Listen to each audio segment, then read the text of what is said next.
Hey guys, welcome to Henry channel. In this video I'm going to show you how you can enter recovery mode in OPPO F21S. Simply just press both of the volume keys and the power key together.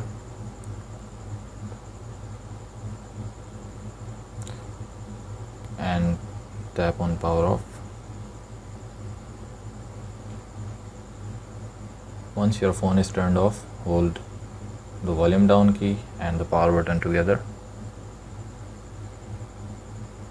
Keep holding both of the keys, and when you see the phone logo, leave the power button but keep holding the volume down key.